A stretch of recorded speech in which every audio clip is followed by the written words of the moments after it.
ఇప్పుడే జీ5 app download చేయండి. చూడండి మీ ఫేవరెట్ టీవీ షోస్ ఎప్పుడైనా ఎక్కడైనా. ఇప్పుడు సొరకాయ పాయసం చేస్తున్నాం, మరి బీరకాయ పాయసం చెప్పితే ఎట్లా? అవును, ఎందుకంటే వెజిటబుల్స్తో పాయసాలు చేసినప్పుడు మనకి ఒక కప్పు తిన్నాం అనుకోండి, అందులో సగం కప్పు బీరకాయ ముక్కలు వెళ్ళిపోతాయి. తద్వారా ఏమవుతుందంటే క్యాలరీస్ ఆటోమేటిక్ తగ్గుతాయి.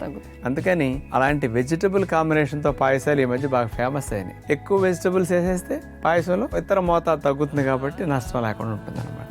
అలాంటి బీరకాయ పాయసాన్ని మన పద్ధతులు ఎలా చేయాలో చూడండి. బీరకాయ పెసరపప్పు పాయసం తయారు చేయడానికి కావాల్సిన పదార్థాలు: బీరకాయలు 2, పాలు 1 లీటర్, తేనె 1 కప్పు, పెసరపప్పు 1/2 కప్పు, బాదం ముక్కలు 1 టేబుల్ స్పూను, జీడిపప్పు ముక్కలు 1 టేబుల్ స్పూను, యాలకి పొడి కొద్దిగా, మేగడ 1 టేబుల్ స్పూను. ముందుగా ఒక చిన్న పాత్రలో పెసరపప్పు వేసేసి దోరగా వేగనివ్వాలి. అందులో నీళ్లు పోసేసి నాననివ్వాలి. తర్వాత బీరకాయలకు తొక్క చెక్కేసి బీరకాయను మనం తురిమేసి పక్కన పెట్టుకున్నాం. ఇక పాయసానికి ఒక నాన్ స్టిక్ పాత్ర తీసుకుని అందులో మేగడ వేసేసి ఆ మేగడలో బీరకాయ తురుమును ద్వారాగా వేగనిస్తాం. అందులో నీరు బయటకు వచ్చి కొద్దిగా ఉడకటం మొదలెట్టిన తర్వాత అందులో వేపించి నీళ్ళల్లో నానబెట్టిన పెసరపప్పును వేసేస్తాం. ఇది కూడా బీరకాయ ముక్కలతో పాటు ఉడకనివ్వాలి. ఆ ఉడికేటప్పుడే పాలు పోసి బాగా ఉడకనివ్వాలి. లీటర్ పాలు దగ్గర 1/2 లీటర్ అయ్యే వరకు మరగనివ్వాలి బాగా. అప్పుడే పాయసం కమ్మగా ఉంటుందన్నమాట. బీరకాయ ముక్కలు పెసరపప్పు బాగా ఉడికి పాలు మరిగి దగ్గరకు వచ్చిన తర్వాత అందులో యాలకి పొడి, తేనె వేసేస్తాం. ఇక మరికొద్ది మేగడిని చిన్న నాన్ స్టిక్ పాత్రలో వేసేసి బాదం పప్పు ముక్కల్ని, జీడిపప్పు ముక్కలు ఆ మేగడలో వేపించాలి. పాయసానికి మెయిన్ ఈ 2 ముక్కలే చాలా కమ్మగా ఉంటాయి కాబట్టి అవి వేగిన తర్వాత వాటిని తీసుకొచ్చి బీరకాయ పాయసంలో కలిపేస్తాం. బీరకాయ పాయసం రెడీ అయింది. చూసారు కదా బీరకాయ పెసరపప్పు పాయసం తయారు చేసుకునే విధానం ఏమిటో. మరి డాక్టర్ గారు చెప్పినట్టుగా క్యాలరీస్ తగ్గుతాయి ఈ పాయసం వల్ల, అలాగే ప్రోటీన్ కూడా పెరుగుతుంది పెసరపప్పు ఉండడం వల్ల. ఈ రోజు యోగా చూస్తే చాలా మందికి భయం వేస్తుంది.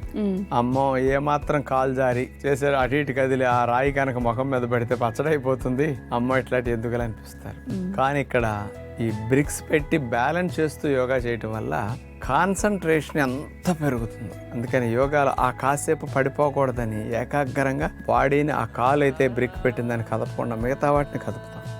అందుకని ఆ శ్రద్ధ, ఏకాగ్రత బాగా పెరుగుతుంది.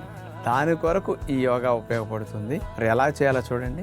లైట్ వెయిట్ బ్రిక్స్ తో బ్యాలెన్స్ చేసే వ్యాయామాలు ఇప్పుడు మనం చూడబోతున్నాం. వెళ్ళకిలా అట్లా పడుకోవాలి. ఎడమ పాదం కింద లైట్ వెయిట్ బ్రిక్ ని అట్లా పెట్టేసేసి కుడి అరిపాదం మీద ఆ లైట్ వెయిట్ బ్రిక్ ని అట్లా పెట్టేసి పాదం సెంటర్లో అట్లా ఉంచాలి. సెంటర్లో అట్లా ఉంచి మెల్లగా కుడి కాలుని మోకాలు దగ్గర నుంచి బెండ్ లేకుండా స్ట్రైట్ గా చాపాలి. మళ్ళా కాలుని అట్లా బెండ్ చేస్తాం, అయినా రాయి పడకూడదు. మళ్ళా స్ట్రైట్ చేయాలి. ఆ రకంగా కాలుని మడవటం, స్ట్రైట్ చేయటం. ఈ మూమెంట్ లో కూడా బ్రిక్ పడకూడదని మనం బ్యాలెన్స్ చేసుకుంటూ ఉండాలి. అంటే మానసికంగా ఏకాగ్రత పెరగటానికి, మెంటల్ గా డిస్టర్బ్డ్ గా ఉంటూ కాన్సన్ట్రేషన్ లేకుండా ఉండే వాళ్ళకి కాన్సన్ట్రేషన్ పెరగటానికి, కాస్త స్ట్రెస్ తగ్గటానికి బాగా ఉపయోగపడుతుంది. ఏమాత్రం మనసు అటు ఇటు వెళ్ళినా పడిపోతుంది. ఇప్పుడు కుడికాలు బ్యాలెన్స్ చేసాం, అదే విధంగా ఎడమ కాలుని స్ట్రైట్ గా పెట్టి బ్యాలెన్స్ చేస్తూ పడిపోకుండా ఉంచుకుంటాం.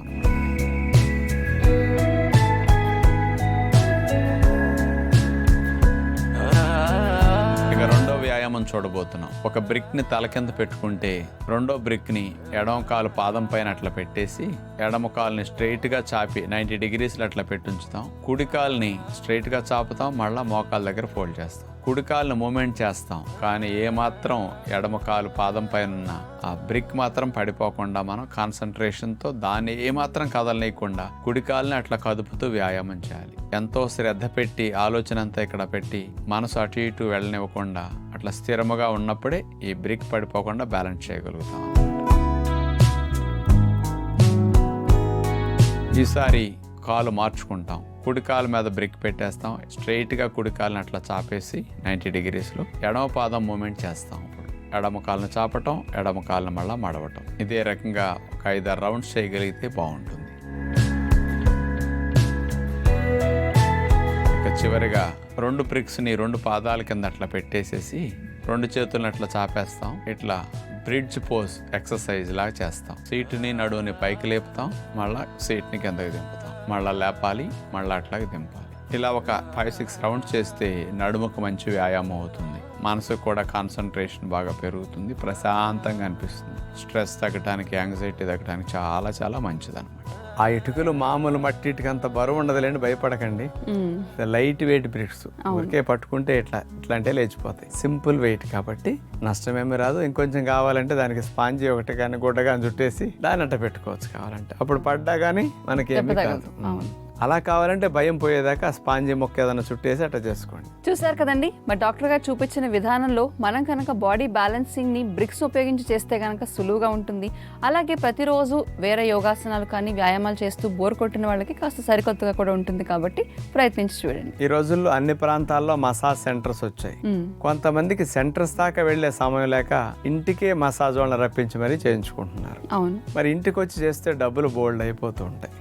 మరి మనకి అలా వెళ్ళటానికి కుదరకపోయినా ఇంటికి వచ్చి ఇంతంత ఖర్చు పెట్టి మసాజ్ చేయించుకోవడం సాధ్యం కాకపోయినా అలాంటి వాళ్ళకి తక్కువ ఖర్చులో వైబ్రో మసాజ్ స్పెషల్ గా ఉపయోగపడుతుంది. తక్కువ ఖర్చులో ఎక్కువ ఫలితాన్ని ఇస్తుంది అనమాట. ఓకే, అలాంటి వైబ్రో మసాజ్ మిషన్ ఒకటి కనుక ఆన్లైన్లో తెప్పించుకుంటే మన ఇంట్లో వాళ్ళు ఎవరైనా సరే మన భాగాల మీద పెట్టేసేసి అట్లా పట్టుకుంటే చాలు, అదే వైబ్రేషన్ ఇస్తుంది. కాబట్టి దానికే మనకి చేత్తో కాస్త మసాజ్ చేసేటప్పుడు ఎలా కదలికలు వస్తాయో ఆ వైబ్రేషన్తో మసాజ్ అయిపోతుంది అనమాట. మసాజ్ చైర్స్ ఉన్నాయి కదా, అది వైబ్రేషన్ ఇస్తాయి అనమాట.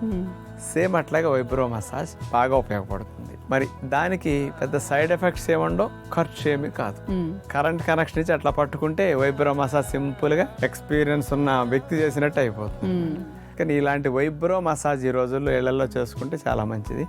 పనులు బాగా ఎక్కువ గంటలు కష్టపడి చేసుకుని ఒంటికి నొప్పులతో తిరిగి వస్తారు కొంతమంది. అలా బాగా స్ట్రెయిన్ అయి పెయిన్స్ గా ఉన్న సందర్భాల్లో వైబ్రో మసాజ్ చేసుకుంటే హాయిగా నిద్రపోతారు.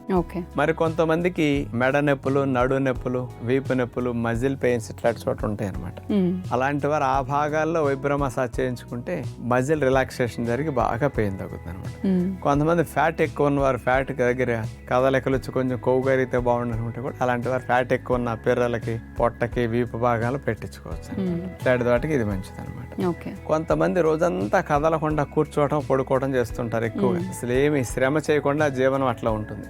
అలాంటి వారికి ఒళ్ళంతా పట్టేస్తూ ఉంటుంది, ఎక్కడికక్కడ టైట్ గా అయిపోయి ఉంటుంది. ఇలాంటి సందర్భాల్లో వైబ్రో మసాజ్ తీసుకోవటం మంచిది. మామూలుగా మసాజ్ చేస్తున్నామంటే ఇట్లా ఎవరైనా చేతులు పెట్టి రుద్దినప్పుడు మనకు సమ్మగా హాయిగా అనిపిస్తుంది. ఈ రుద్దటం ద్వారా రక్త ప్రసరణ ఆ భాగానికి ఎక్కువ వస్తుంది. రక్తం ఎక్కువ వచ్చింది అనుకోండి, ఆ భాగాలకి ప్రాణవాయువు, నీరు, ఆహార పదార్థాలు ఎక్కువ వచ్చినట్టే. వ్యర్థాలు తిరుగు ప్రాణంలో మోసుకెళ్ళి అట్లా వదిలేస్తుంది. అందుకని ఏ భాగానికి రక్త ప్రసరణ పెరగాలంటే ఆ భాగానికి ఇట్లా ప్రెస్ చేయటం, మసాజ్ చేయటం వల్ల బెనిఫిట్స్ బాగా వస్తాయి. ఇలా వైబ్రో మసాజ్ తీసుకోవటం వల్ల లాభాలు చాలా ఉంటాయి. మజిల్ రిలాక్సేషన్ బాగా కలుగుతుంది, బ్లడ్ సప్లై బాగా పెరుగుతుంది, యాక్టివ్గా ఫ్రెష్గా అనిపిస్తుంది, బడలకి పోతుంది, మంచి నిద్ర పడుతుంది. ఇవన్నీ చక్కటి బెనిఫిట్స్ వైబ్రో మసాజ్ వల్ల. మరి డాక్టర్ గారు, ఏ వయసులో ఉన్న వాళ్ళైనా లేదంటే ఏ జబ్బులతో బాధపడుతున్న వాళ్ళైనా కూడా ఈ మసాజెస్ తీసుకోవచ్చు అంటారా? పీరియడ్స్ టైంలో స్త్రీలు తీసుకోకూడదు. బ్లీడింగ్ కాస్త ఎక్కువ రోజులు అవుతే వాళ్ళు కూడా అప్పుడు ఆ టైం వల్ల మానేయాలి. గర్భవతులు తీసుకోకూడదు. గర్భం మీద అట్లా పెట్టించుకోవటాలు ఇది అసలు మంచిది కాదు అట్లాంటి వారికి. ఎప్పుడన్నా దెబ్బలు, గాయాలు, పుండ్లు ఇట్లాంటివి ఉన్నప్పుడు ఆ ప్రదేశాల జోలికి అసలు వెళ్ళకూడదు అనమాట. ఎందుకంటే ఇంకా రప్చర్ అయిపోతాయి ఇట్లా పెడితే.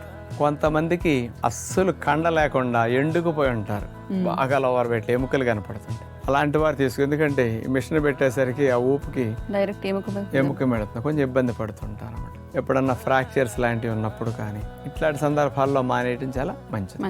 జీ5 యాప్ డౌన్లోడ్ చేసి అన్ని ఎపిసోడ్స్ పూర్తి ఉచితంగా చూడండి.